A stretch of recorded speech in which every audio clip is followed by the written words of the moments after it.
तो आदाब, नमस्कार, गुड इवनिंग, सत श्री अकाल। एक बार फिर आप तमाम लोगों का स्वागत है क्राइम तक की कहानी के इस एपिसोड में। उम्मीद है पूरी फैमिली अच्छी होगी। आज की कहानी की फरमाइश काफ़ी वक्त से बहुत सारे लोगों ने की, लेकिन इसकी बारी नहीं आई। लेकिन आज मुझे लगा कि इसकी बारी आ गई, क्योंकि संडे को अच्छा खासा रिसर्च भी किया था और फिर बहुत सारी पढ़ाई की और इसके ज़रिए बहुत सारी नई जानकारी मुझे भी मिली। तो आज की जो आपको कहानी सुनाऊँ, ऑस्ट्रेलिया एक बड़ा ही खूबसूरत देश, और क्रिकेट की वजह से हम सब जानते हैं ऑस्ट्रेलिया को। और ऑस्ट्रेलिया को इसलिए भी मैं थोड़ा बेहतर जानता हूँ कि मुझे जाने का मौका भी मिला, कई शहर घूमने का मौका मिला। तो वाकई बहुत ही खूबसूरत, बहुत अच्छे लोग वहाँ के। और क्रिकेट के बारे में तो क्या कहना, जो वहाँ के स्टेडियम है, वहाँ के ग्राउंड और लोग, चाहे वो टेस्ट मैच हो, वनडे हो, 2020 हो, स्टेडियम हमेशा भरा होता है। वहाँ लोग मैच को एंजॉय करते हैं। एक पीसफुल कंट्री है ऑस्ट्रेलिया। लेकिन इसी ऑस्ट्रेलिया में करीब 26 साल पहले एक ऐसा इंसिडेंट हुआ जिसने ऑस्ट्रेलिया को झकझोर कर रख दिया था। इतिहास में ऑस्ट्रेलिया में इससे बड़ा खूनी खेल उससे पहले कभी नहीं खेला गया, उसके बाद कभी नहीं खेला गया। हर ऑस्ट्रेलियन उस वक्त डरा सहमा था इस इंसिडेंट को सुनने के बाद, और उसकी वजह थी ये खौफनाक क्राइम जो हुआ था। लेकिन ये क्राइम शुरू करूं उससे पहले दो चीज़ें। इस एक क्राइम ने, हर देश में बहुत सारे क्राइम होते हैं, उसके बाद उससे कुछ वो देश नसीहत लेता, सबक सीखता, बहुत सारी चीज़ें बदलती हैं। जैसे अपने यहाँ निर्भया केस हुआ तो उस वक्त एक उम्मीद जगी थी कि महिलाओं की सुरक्षा को लेकर जिस तरीके से सरकार, लोग सड़क पे गुस्सा, हमें लगा बहुत कुछ बदलाव होगा, लोग डरेंगे, रेपिस्ट डरेंगे, फैसले जल्दी जल्दी आएंगे। उस वक्त ये गलतफहमी थी, लेकिन उसके बाद कुछ हुआ नहीं। आज भी हमारे देश में महिलाएं सुरक्षित नहीं हैं। रेप के ग्राफ निर्भया के बाद से लगातार बढ़ रहे हैं, कई बार मैंने आपको बताया। कन्विक्शन रेट आज भी हमारे यहाँ 25% है, मतलब 4 अगर रेपिस्ट को पकड़ते हैं तो उसमें से 3 छूट जाता है, 100 पकड़ते हैं तो 75 छूट जाता है। तो कुछ ना कुछ बड़े क्राइम के बाद कुछ ऐसे देश होते हैं जो एक मिसाल पेश करते हैं। ऑस्ट्रेलिया उन्हीं में से है। 26 साल पहले जो इंसिडेंट हुआ था ऑस्ट्रेलिया में, जो उनके इतिहास का सबसे बड़ा खूनी खेल था, उसके बाद ऑस्ट्रेलियाई सरकार उसी वक्त चौकन्नी हुई और उन्होंने गन कल्चर को लेकर कानून बनाया था और उसको इतनी सख्ती से उसको लागू किया कि उसके बाद कभी ऐसा कोई दूसरा हादसा हुआ नहीं। और ऑस्ट्रेलिया में अब ऐसे क्राइम होते नहीं हैं। इस एक इंसिडेंट ने ऑस्ट्रेलिया की पूरी तस्वीर बदल दी थी। ये इंसिडेंट क्या था, ये पूरी कहानी क्या है, ये आपके सामने। लेकिन उससे पहले इसी कहानी से जुड़ी हुई एक चीज़ है, वो आपको बताना ज़रूरी है। आपको पता है इस दुनिया में हर साल सबसे ज़्यादा किस चीज़ से लोग मरते हैं? अननेचुरल डेथ जो होती है। वैसे तो बीमारी बहुत सारी है, उससे ज़्यादा सबसे मौत होती है। लेकिन अननेचुरल डेथ, जिसमें सुसाइड और मर्डर, सबसे ज़्यादा बंदूक से, गोलियां से। एक डेटा है, उस डेटा के हिसाब से वर्ल्ड वाइड हर साल एवरेज 2.5 लाख लोग, 2.5 लाख लोग गन शॉट से मारे जाते हैं। यानी उन्हें गोली मारी जाती है या खुद को गोली मार लेते हैं। 2.5 लाख लोग एक साल में पूरी दुनिया में बंदूक से मरते हैं। और इस बंदूक कल्चर में 2-4 साल पहले तक अमेरिका नंबर 1 पे था, लेकिन अब अमेरिका को पीछे छोड़कर ब्राज़ील आ गया है नंबर 1 पर। सबसे ज़्यादा बंदूक और गोलियों से जो मौत होती है वो ब्राज़ील में होती है। लास्ट जो फिगर है ब्राज़ील का, वह 49,346 लोग एक साल में ब्राज़ील में बंदूक से मरे। नंबर 2 पे ऑस्ट्रेलिया है, अमेरिका है। अमेरिका में एक साल में 45,222 45,222 लोग बंदूक से मरे। तीसरे नंबर पर वेनेजुएला है, जहां 28,515 लोगों की मौत हुई, 28,515। चौथे नंबर पर मैक्सिको है, 22,116, 22,116। और 5वें नंबर पर हम हैं, यानी इंडिया, 14,710, 14,710 लोग एक साल में बंदूक या गोलियों से मरे। ये वर्ल्ड वाइड फिगर है बंदूक से मरने वाले, गोलियों से मरने वाले लोगों की। और ये मैं फिगर क्यों दे रहा हूँ, ये इस कहानी के आखिर में आपको बताऊंगा और एक तस्वीर भी दिखाऊंगा कहानी के ज़रिए, तो आपको बेहतर समझ में आएगा। ये कहानी है 28 अप्रैल 1996 की। 28 अप्रैल 1996 ऑस्ट्रेलिया में एक जगह है तस्मानिया। उस तस्मानिया में एक जगह है पोर्ट ऑर्थर।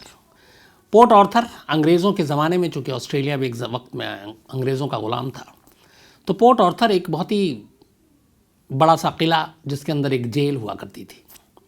बाद में ऑस्ट्रेलिया आज़ाद हुआ और उन्होंने उस जेल को एक म्यूज़ियम में तब्दील कर दिया और वो एक टूरिस्ट स्पॉट बन गया। आसपास में नदी भी है, खूबसूरत मंजर है। तो पोर्ट ऑर्थर जो कभी अंग्रेज़ों के ज़माने में एक जेल हुआ करता था, बाद में टूरिस्ट स्पॉट, वहाँ पे कैफ़े, रेस्टोरेंट सब खुल गए। टूरिस्ट आते थे, जो भी ऑस्ट्रेलिया घूमने आता पूरी दुनिया से, जापान, मलेशिया, यूके, यूएस, तो पोर्ट ऑर्थर ज़रूर घूमने जाते हैं, उस जगह को देखते, उसकी खूबसूरती को देखते। इसी पोर्ट ऑर्थर की ये कहानी है। इसी तस्मानिया में एक लड़का रहता था जिसका नाम है मार्टिन ब्रायंट।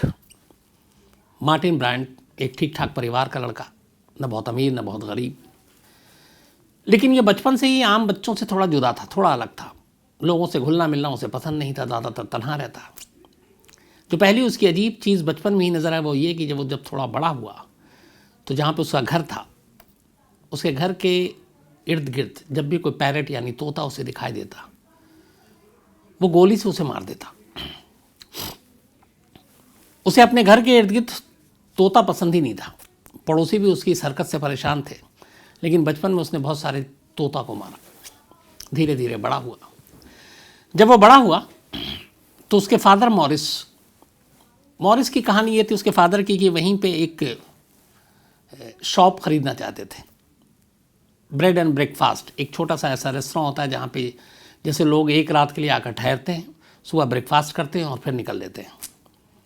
तो एक ऐसी प्रॉपर्टी देखी मार्टिन के फादर ने और वो ख़रीदना चाह रहे थे, लेकिन इत्तेफाक से उनका एक पड़ोसी था, उसने उसे ख़रीद लिया।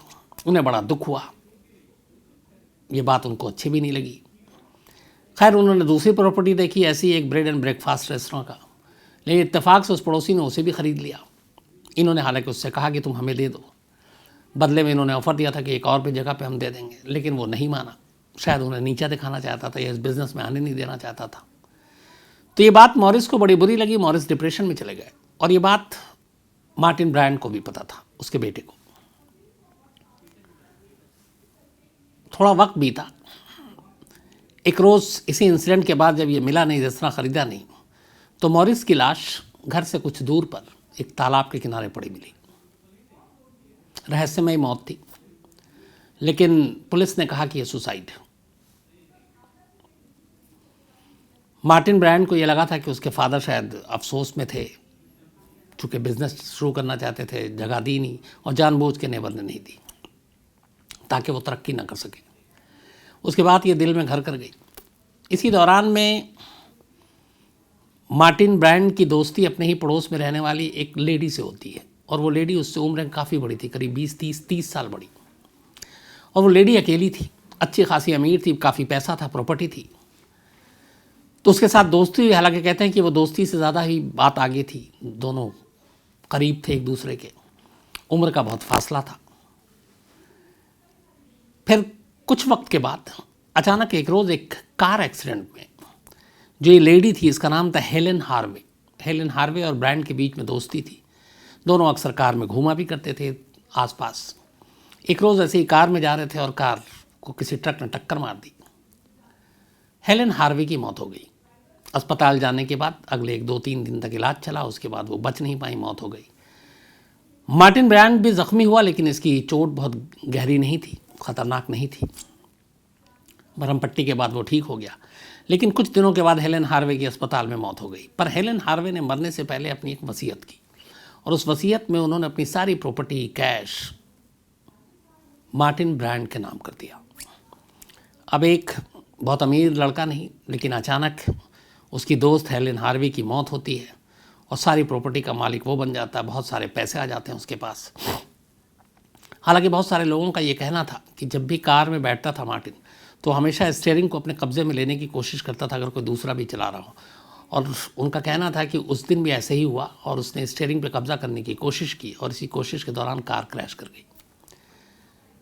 खैर पैसे आ गए थे, लेकिन इन दोनों मौत को लेकर पड़ोसी हमेशा सुगबुगाहट बातें करते थे, खुद मार्टिन के पिता की और मार्टिन की इस दोस्त की, कि इन दोनों की मौत के पीछे कोई ना कोई कहानी है। लेकिन पुलिस को कोई ऐसी चीज़ मिली नहीं जिससे मार्टिन पर शक हो।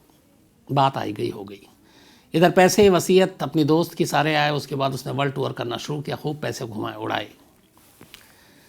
उड़ाने के बाद फिर वो वापस आया, लेकिन उसे कुछ वक्त के बाद जब उसने सारी दुनिया घूम ली, सब कुछ देख लिया, 28 साल की अब उसकी उम्र हो गई, उसे दुनिया अब अच्छी नहीं लग रही थी। उसका मोह भंग हो चुका था। उसे लगा उसको जो भी चाहिए था सब कुछ मिल गया, पैसे बेशुमार हैं। इस दौरान में एक दिन उसने एक वियतनाम वॉर एरा के उस ज़माने की एक ऑटोमेटिक राइफ़ल ख़रीदा, 15 AR-15, और साथ में ख़रीदा एक LI-A1 सेमी ऑटोमेटिक वेपन। इन दोनों वेपन की खासियत थी, ख़ासतौर पर AR-15 ऑटोमेटिक राइफ़ल की, कि ये 1 मिनट के अंदर कई 100 राउंड फायर कर सकते थे, 1 मिनट के अंदर। उस वक्त तक ऑस्ट्रेलिया में लाइसेंस के साथ गन खरीदना और ये सारी चीज़ों पे कोई रोक नहीं थी, बड़ा फ्री कंट्री। तो मार्टिन ब्रांड ने भी ख़रीद लिया, लेकिन उसके मन में अपने पड़ोसियों को लेके वो था कि मेरे फादर को इसने वो ब्रेड एंड ब्रेकफास्ट का रेस्टोरेंट नहीं दिया था, वो सारी चीज़ें। पैसे आए, घूमा, मोह भंग हो गया। अब उसे ये दुनिया अजीब सी लगने लगी। उसे लगा कि यहाँ हर कोई बेकार है और मेरा कोई दोस्त नहीं है, मैं जिसके करीब जाना चाहता हूँ मुझसे दूरी बना लेता है, सब मतलबी हैं। ये सारी बातें धीरे धीरे उसके दिमाग में बसने लगी, लेकिन किसी को भी ये पता नहीं चल पाया कि 28 साल का लड़का क्या सोच रहा है, उसके मन में क्या चल रहा है। धीरे धीरे वक्त बीता, तारीख आई 28 अप्रैल 1996 की, ऑस्ट्रेलिया के इतिहास के सबसे खूनी दिन की। दोपहर करीब 12 बजे मार्टिन ब्रांड अपने घर से निकलता है। इसके बाद करीब 1:10 पर वो पहुंचता है पोर्ट ऑर्थर, उसी टूरिस्ट स्पॉट पे जो अब म्यूज़ियम में तब्दील हो गया था। वहाँ वो एंट्री गेट पे पहुंचता है ठीक 1:13 पर, टिकट लेता है, अंदर जाता है। अंदर में एक कैफ़े था जिसका नाम था ब्रॉड एरो कैफ़े।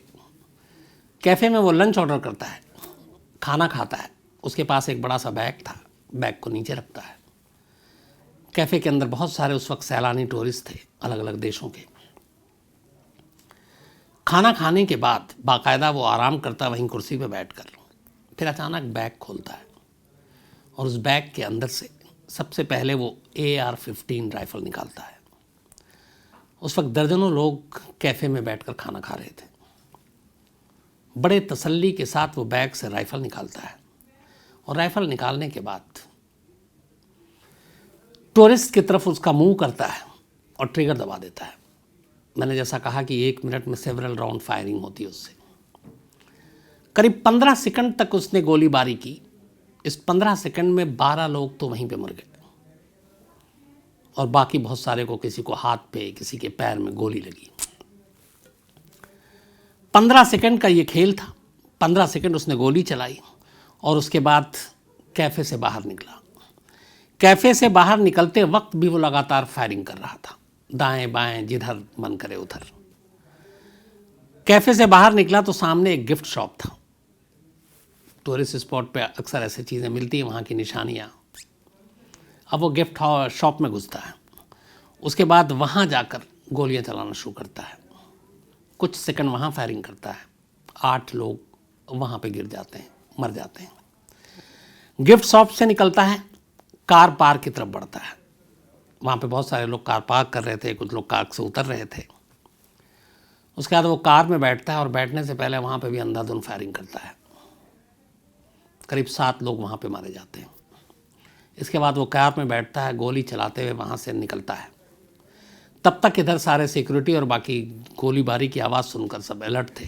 किसी को कुछ समझ में नहीं आ रहा था ये हो क्या रहा है। इससे पहले उन्होंने कभी ऐसा मंजर देखा नहीं था। 27 लोगों को अब तक वो मार चुका था।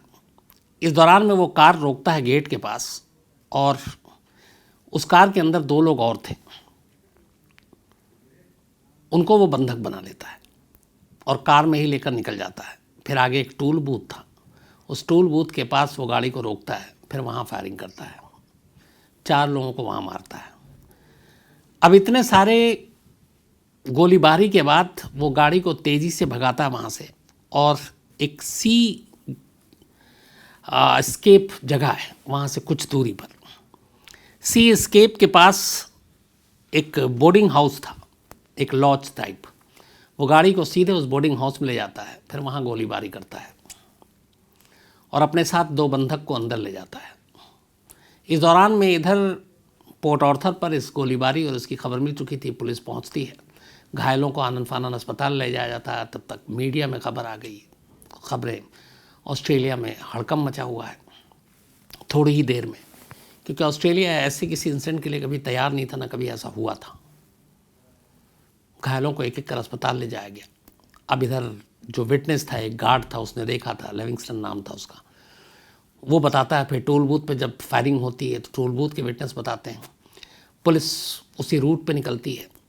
फिर अचानक जब पुलिस उस बोर्डिंग हाउस के पास पहुंचती है तो वहाँ से गोली चलने की आवाज़ आती है। पुलिस को समझ में आती है, गाड़ी वहीं पार्क थी, कि कातिल इसी के अंदर है, यानी कि मार्टिन ब्रायंट वहीं है। पुलिस उस बोर्डिंग हाउस को घेर लेती है, अंदर से लगातार मार्टिन उनके ऊपर गोलियां चला रहा है। 28 अप्रैल 1996 के करीब दोपहर 1:45 ये सिलसिला शुरू हुआ था। इसके बाद 18 घंटे तक वहाँ से निकल के बोर्डिंग हाउस जाने तक गोलियां चलती रहती हैं। बोर्डिंग हाउस के अंदर से मार्टिन गोली चला रहा है, बाहर से पुलिस चारों तरफ से घेर कर। पुलिस को ये भी है कि अंदर बंधक है, उनको ना मार दे। बाकायदा उसको वार्निंग भी दी जाती है कि सरेंडर कर दो, पर वो सरेंडर के जब भी कहा जाता वो अंदर से फायरिंग कर देता। गोलियां चलती रही। आखिरकार अगले दिन सुबह अचानक पुलिस ने देखा कि बोर्डिंग हाउस से धुआं उठ रहा है। मार्टिन ब्रायंट ने पूरे बोर्डिंग हाउस में आग लगा दी थी। थोड़ी देर के बाद पुलिस ने देखा एक शख्स जिसके कपड़े में आग की लपटें हैं, शोले हैं, बोर्डिंग हाउस के बाहर दौड़ता हुआ आ रहा है। पुलिस ने फ़ौरन उसे पकड़ा, आग बुझाया। वो मार्टिन ब्रायंट था। उसने गेस्ट हाउस के साथ खुद को भी आग लगा ली, लेकिन जब आग लगी उसे तकलीफ हुई तो वो बाहर भागा अंदर। इसके बाद पुलिस जाती है, जो 2 बंधक थे उनको भी मार दिया था उसने। कुल मिलाकर अब लाशों की गिनती 35 हो गई थी, 35, और 23 बुरी तरह से इंजर्ड, जिन्हें गोली लगी थी। यानी 58 लोग गोलीबारी के शिकार हुए थे। मार्टिन ब्रायंट को इसके बाद फ़ौरन हॉस्पिटल ले जाया जाता है। तब तक खबर आ जाती है कि तस्मानिया का एक 28 साल का लड़का है मार्टिन ब्रायंट, जिसने ये नरसंहार किया है, मैसकेर। इधर ऑस्ट्रेलिया में इस खबर के बाद एक मातम सा पसर जाता है। इन 35 लोगों में बहुत सारे विदेशी थे। इनमें बच्चे भी थे, औरतें भी थीं, बुजुर्ग भी थे, आदमी भी था। और ऑस्ट्रेलिया इस खबर से हिल जाते, क्योंकि इससे पहले ऑस्ट्रेलिया के इतिहास में कभी ऐसा हुआ नहीं था। अमेरिका में बाकी जगहों पे स्टूडेंट्स के ज़रिए गोली चलाने की खबरें आती रहती थी, लेकिन वहाँ कभी हुआ नहीं था। मार्टिन को हॉस्पिटल से निकालने के बाद अब जेल में रखा जाता है। उससे पूछताछ होती है। पहले तो वो सरासर इनकार करता है कि उसने कोई खून खराबा नहीं किया, लेकिन जज उसे मौका देता है तब भी वो नहीं मानता। लंबा मुकदमा चलता है। इसके बाद अदालत अपना फैसला सुनाती है। मार्टिन ब्रायंट को 35 कत्ल के लिए 35 उम्र कैद की सज़ा दी जाती है। हर एक कत्ल के लिए 1 लाइफ इम्प्रिजमेंट, यानी 1 उम्र कैद। 35 कत्ल किया था, इसलिए 35 उम्र कैद। इसके अलावा 23 लोगों को उसने इंजर्ड किया। उसने फायर आर्म्स के रूल को तोड़ा। उसने एक हिस्टोरिकल प्लेस को नुकसान पहुंचाया। उसने सरकारी ड्यूटी पे लोग जो मौजूद थे उनको नुकसान पहुंचाया। इन सब के लिए और इस नरसंहार के लिए 35 उम्र कैद के अलावा अदालत ने उसे 1035 साल कैद की और सज़ा सुनाई। मतलब 35 लाइफ इम्प्रिजमेंट प्लस 1035 ईयर कैद। और साथ में जजमेंट में जो पेपर में लिखा वो ये कि 35 उम्र कैद और 1035 साल की कैद, इन दोनों के बीच में कभी भी किसी भी कीमत पर ये पेरोल या बेल का हकदार नहीं होगा। यानी एक बार ये जेल की 4 दीवारी के अंदर पहुंच गया तो फिर इसकी लाश ही बाहर आएगी। किसी भी कीमत पर, किसी भी हालात में, किसी भी सिचुएशन में इसे पेरोल नहीं मिलेगा। ऑस्ट्रेलिया की जेल में और ऑस्ट्रेलिया के इसमें इतिहास में कभी इससे सख्त सज़ा किसी को नहीं दी गई, क्योंकि ऑस्ट्रेलिया सज़ा को लेकर बड़ा माना जाता है कि थोड़ा लचीलापन रवैया रहा है। लेकिन इस मामले में वहाँ के लोगों के गुस्से को देखते हुए सरकार, वहाँ की जुडिशल सिस्टम, वकील, पुलिस, उनका कहना था कि इसमें मैक्सिमम होनी चाहिए और डेथ पेनल्टी वो दे नहीं सकते थे। जो पेपर जेल तक पहुंचा था उसमें क्लियर कट यही था कि जब तक जेल में रहेगा पेरोल नहीं हो सकता। 96 से आज हम 2022 में हैं, करीब 26 साल हो गए हैं, और अब करीब 55 साल का हो चुका होगा मार्टिन ब्रायंट। अभी भी वो एडिलेड की एक जेल में बंद है और जब तक जिंदा है वो जेल की चारदीवारी में रहेगा। लेकिन मार्टिन ने कभी नहीं बताया कि उसने ये सारे खून खराबा क्यों किया। उससे कई बार पूछा गया, कुछ इंटरव्यू भी हुए, वहाँ के गवर्नर भी पहुँचे एक बार उससे बात करने के लिए, लेकिन उसने कभी सही नहीं बताया कि उसने ये सब क्यों किया था। ये तो कहानी का एक पहलू। जब ये इंसिडेंट आया और पुलिस की इन्वेस्टिगेशन रिपोर्ट आई, उसके बाद ऑस्ट्रेलिया में एक नई बहस छिड़ गई। ख़ासतौर पर उस वक्त वहाँ के जो सरकार ऑस्ट्रेलिया में, उन्होंने कहा कि इस तरह के इंसिडेंट ने पूरे देश को हिला कर रख दिया है। और इत्तेफाक से जब ये इंसिडेंट हुआ था तब उससे पहले एक स्कॉटलैंड के स्कूल में एक बच्चे ने गोली चलाकर 16 लोगों की जान ले ली थी। जो वहाँ के केस और सारी चीज़ें हैं उसमें कहा गया कि इस स्टोरी को टीवी पे देखा और पढ़ा था मार्टिन ब्रायंट ने, और कहीं ना कहीं वो इससे एक तरह से इंस्पायर्ड हुआ था इस गोलीबारी को लेकर। इससे पहले ऑस्ट्रेलिया में 16 और 17 में दो अलग अलग इंसिडेंट में करीब 2 लोगों की मौत हुई थी जो गोलीबारी हुई थी, और ये मेलबर्न में हुई थी और एक एडिलेड में हुई थी। लेकिन 35 लोगों की शूटआउट में मौत का ये पहला इंसिडेंट था। इसी के बाद ऑस्ट्रेलिया की सरकार ने बहुत इसके ऊपर सीरियसली सोचा कि इसको कैसे कम किया जाए, और उस वक्त फिर उन्होंने तय किया कि ऑस्ट्रेलिया में गन लॉ को लेकर, यानी कि बंदूक के कानून को लेकर सख्ती उठाने की ज़रूरत है। 6 महीने के अंदर अंदर पूरा ड्राफ्ट तैयार हुआ और ये तय किया गया कि ऑस्ट्रेलिया में जो भी सेमी ऑटोमेटिक वेपन, राइफल, इन सब के कोई लाइसेंस इशू नहीं किए जाएंगे।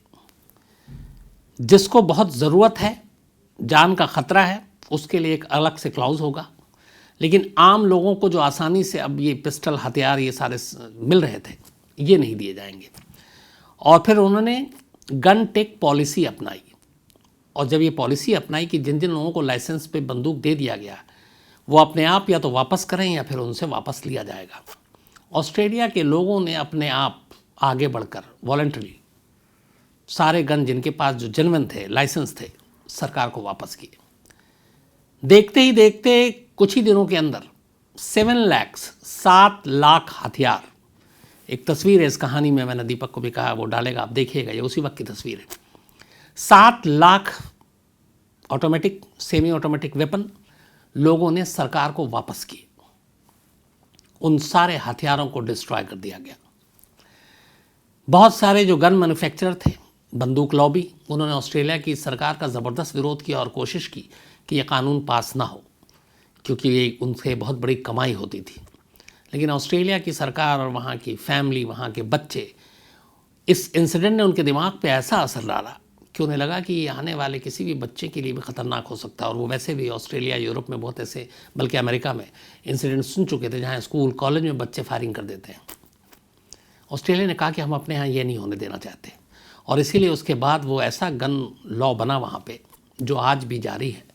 और इस 96 के इंसिडेंट के बाद और इस गन कल्चर को रोक कर नया कानून लाने के बाद ऑस्ट्रेलिया में दूसरा कोई ऐसा इंसिडेंट आज तक नहीं हुआ। बल्कि ऑस्ट्रेलिया में जो मौत होती थी गन से लेकर 250% कम हो गया, क्योंकि बंदूक है नहीं, और वहाँ बंदूक लेना और बंदूक का लाइसेंस सबसे मुश्किल काम है। तो एक इंसिडेंट ने ऑस्ट्रेलिया को एक नए रास्ते पर ले गया, और देखिए उसका फल क्या मिला कि आज 26 साल हो गए, ऑस्ट्रेलिया में न ऐसा दूसरा इंसिडेंट हुआ और न फिर इस तरह की चीज़ें हुई। बराक ओबामा जब ऑस्ट्रेलिया के दौरे पर गए थे, अमेरिकी प्रेसिडेंट, तब उन्होंने इस बात को खुलकर कहा था कि हमें ऑस्ट्रेलिया से सीखना चाहिए कि गन कल्चर को कैसे रोकें, कैसे हम लोगों की ज़िंदगी को बचा सकते हैं।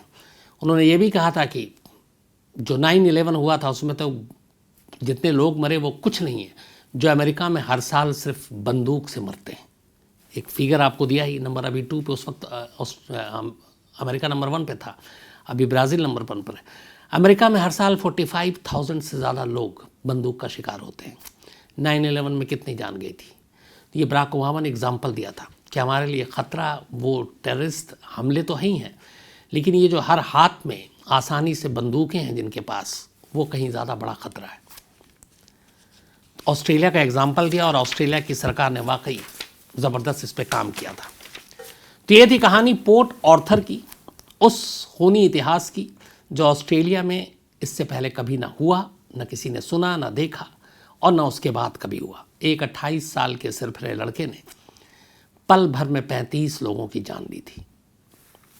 वो आज भी, मैंने कहा आपको, जैसे एडिलेड की जेल में 35 उम्र कैद और 1035 साल की सज़ा काट रहा है। हालांकि एक एवरेज बहुत ज़्यादा एक आदमी होता है आजकल, क्या है 100 साल मैक्सिमम मान लीजिए, वरना तो वही 70, 80, 90 भी बहुत होता है।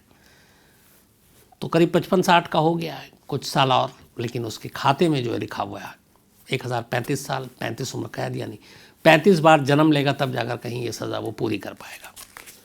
तो ये थी कहानी। ऑस्ट्रेलिया में हमारे क्राइम तक फैमिली के बहुत सारे मेंबर हैं। अगर उनमें से कोई पोर्ट ऑर्थर गया है और इस बारे में कुछ जानकारी है तो ज़रूर हमें मेल लिखिएगा, बताइएगा, तो मैं अगली कहानी में उसको शामिल भी करूँगा। अब कहानी ख़त्म करूँ उससे पहले वही अपनी रवायत सिलसिला। करण सिंह जी का आज जन्मदिन है, तो हैप्पी बर्थडे करण सिंह। और राहुल द्विवेदी ने भेजा है। इसके अलावा सरिता मौर्य, इनका 31 जनवरी को बर्थडे था, belated happy birthday. Bharat Chauhan, बहुत सारे मेल कर दिए आपने, हैप्पी बर्थडे भारत चौहान, हमेशा खुश रहिए, अच्छे रहिए। रश्मीत कौर जी, इनका भी आज जन्मदिन है, हैप्पी बर्थडे रश्मीत जी। और परमिंदर सिंह जी ने भेजा, इनकी पत्नी है। मोहम्मद अजहर का भी आज जन्मदिन है, तो हैप्पी बर्थडे अजहर। इसके अलावा ताशु गुप्ता, इनका जन्मदिन था 30 को और मुझे वाशु सोनी ने भेजा है। ये इनकी गर्लफ्रेंड हुआ करती थी, अब इस दुनिया में नहीं है, लेकिन वो हमेशा याद करते हैं। इन्होंने मेल भेजा था, मैं उसको शामिल नहीं कर पाया। ऊपर वाला ताशु गुप्ता को हमेशा अच्छा रखे, आत्मा को शांति दे, आप लोगों को सब्र दे, यही मैं कह सकता हूँ वाशु सोनी। इसके अलावा स्फूर्ति गौरिगा, हैदराबाद से, इनका भी आज जन्मदिन है, तो आपको भी हैप्पी बर्थडे गौरिगा। प्रीतम, इनका भी बर्थडे है, हैप्पी बर्थडे प्रीतम। इसके अलावा नागेंद्र सिंह चावड़ा, अहमदाबाद से, इनका भी जन्मदिन है, हैप्पी बर्थडे नागेंद्र जी। रुद्रा का भी आज जन्मदिन है, तो हैप्पी बर्थडे रुद्रा। और अनुज प्रताप सिंह जी ने भेजा है। इसके अलावा आनंद शर्मा पटना वाले, इनका भी आज जन्मदिन है, तो हैप्पी बर्थडे आनंद जी। दीपक दुबे भोपाल से हैं और इन्होंने कहा कि राजीव दीक्षित की कहानी सुनाएं। तो दीपक दुबे साहब, मैं राजीव दीक्षित की कहानी सुना चुका हूँ, इसी कहानी के एपिसोड में आपको मिल जाएगी। प्रवीण कुमार सिंह है सोनभद्र से, उन्होंने कहा सोनभद्र में एक बार 300 टन सोना मिलने की बात कही थी, कितना सच है वो सब अफवाहें थी प्रवीण साहब। ललिता जोशी जी है। इसके अलावा ओमकार शफेकर हैं, सुरेंद्र कुमार हैं, आपका मेल मिलता है सुरेंद्र जी, इसलिए आप मेल करते रहिए। मोहम्मद दानिश हैं और ये सीरियल किलर मिखाइल पॉपको की स्टोरी सुनना चाहते हैं। प्रधुमान शर्मा हैं हरिद्वार से और ये उमेश डोभाल मर्डर केस की कहानी सुनना चाहते हैं, जो एक जर्नलिस्ट थे। इसके अलावा अंशल राघव है और इन्होंने कहा कहानी के बाद आप मोराल के बारे में भी बताया कीजिए, तो मैं अक्सर ऐसी चीज़ें बोलता रहता हूँ। इरफान सिद्दीकी हैं। इसके अलावा विशाल हैं कनाडा से और ग्रेट स्मॉग ऑफ लंदन 1952 की स्टोरी सुनना चाहते हैं, तो मैं जल्दी सुनाता हूँ विशाल साहब। अक्षय तिकाड़े हैं और ये पॉजिटिव हो गए आजकल, कोई नहीं है आजकल, जल्दी जल्दी लोग ठीक हो रहे हैं, तो मेरी दुआ फटाफट फिर से नेगेटिव हो जाइए, सिर्फ कोरोना के मामले में, बाकी लाइफ में हमेशा पॉजिटिव रहिए। इसके अलावा सायान गांगुली हैं, 2 स्टोरी की फरमाइश की है इन्होंने। प्रांजल खांडेलवाल साहब हैं, ये MH370 का अपडेट जानना चाहते हैं, मैं अपडेट लेके आपको देता हूँ। अरूप बर्मन है और ये फिडेल कैस्ट्रो की कहानी सुनना चाहते हैं। तो आप सभी की भी बारी आएगी जल्दी, लेकिन आज कहानी में इतना ही। अब आपसे मुलाकात होगी कल रात 9 बजे किसी नई कहानी के साथ। तब तक अपना ख्याल रखिएगा। Thank you very much.